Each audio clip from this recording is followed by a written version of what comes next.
Most people, when they hear blank room soup, immediately think of a mystery solved. A creepy internet artifact, yes, but ultimately declassified. A piece of performance art, stolen and recontextualized. That narrative offers a certain comfort, a tidy explanation for disturbing imagery. But what if the truth, or the purported truth, is far more unsettling? What if understanding the intent behind something horrifying doesn't strip away its power, but instead infuses it with a new, colder kind of dread? The video itself, for the uninitiated, is a nightmare distilled to just under 2 minutes. We see a figure, presumably male, head obscured by a black sack, slumped at a table, being spoon-fed a viscous, grey-white liquid by two identical, unsettlingly cute cartoon robot hands. The room is stark, blank white.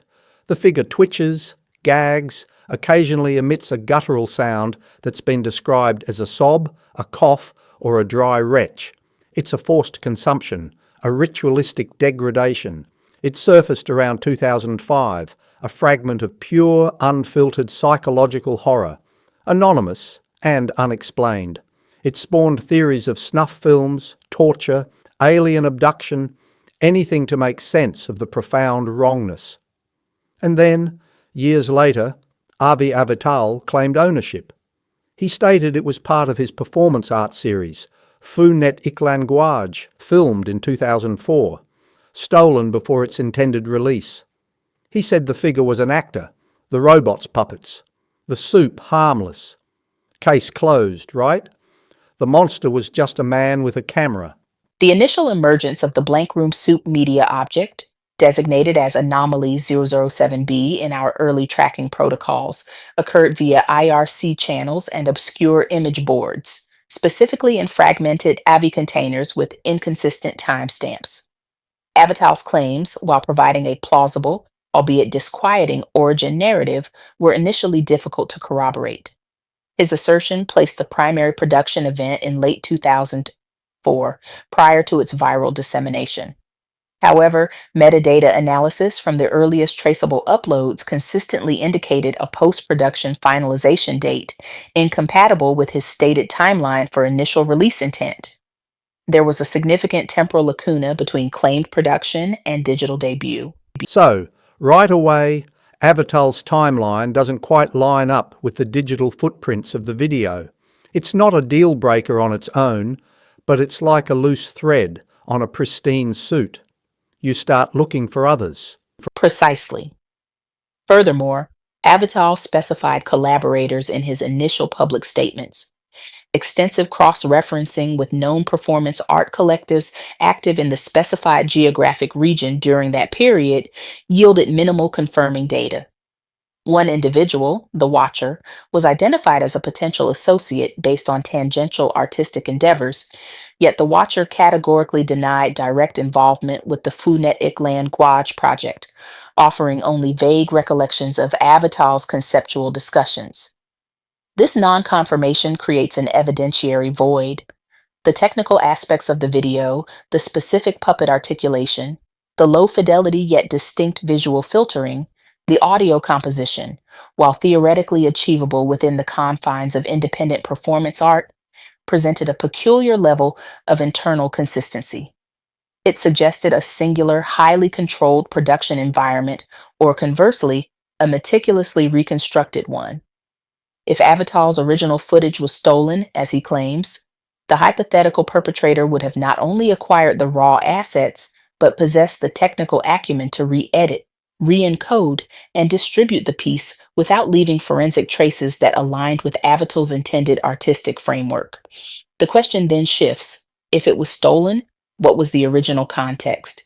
And what was the thief's intent in divorcing it from that context to present it as pure, unexplained horror? The absence of any original or unaltered version from Avital to substantiate his claim of theft remains a critical point of contention. It's a strange double bind. Avital says it's his art, but he can't fully prove it was stolen, nor can he provide the unstolen version. So we're left with this video, this anomaly, and his story, which, for all its neatness, feels less like a solution and more like a second, equally disturbing layer to the problem. It implies a malicious actor who wanted to create this specific brand of terror, specifically by stripping away its artistic context. That feels almost more unsettling than just random, unexplained horror. The psychological impact is indeed amplified by this secondary narrative. If the video was indeed stolen performance art, the act of theft and subsequent re release as an anonymous artifact transforms it into an act of media terrorism. The original intent, if it existed as Avital describes, a commentary on language acquisition or societal conditioning, is subverted into a weaponized form of dread. This raises the disturbing implication that the entity responsible for its theft possessed a sophisticated understanding of online virality and the human psyche's susceptibility to ambiguity. They didn't just steal a video, they stole its meaning and replaced it with universal primordial fear. The forced feeding, the dehumanized subject, the unsettlingly cute yet menacing robotic appendages, these elements are archetypal triggers for primal revulsion. If intentionally repurposed, it elevates the thief to a meta artist of horror, crafting fear not through creation, but through defilement of another's creation.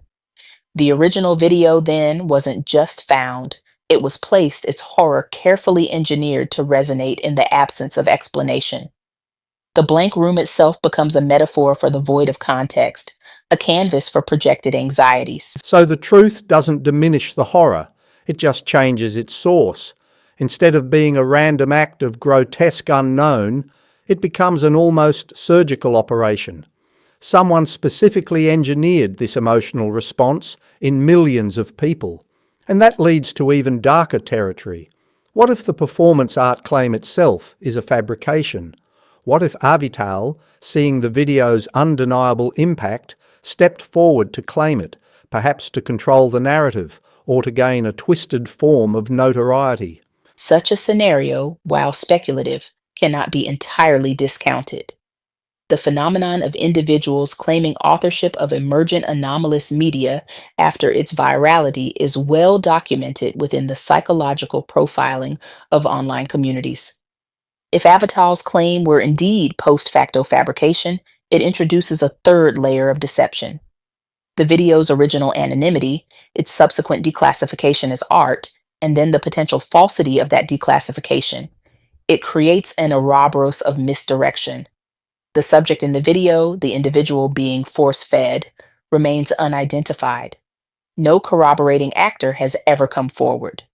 The nature of the soup, described vaguely by Avital as a harmless nutritional paste, still visually evokes a more sinister, almost biological slurry.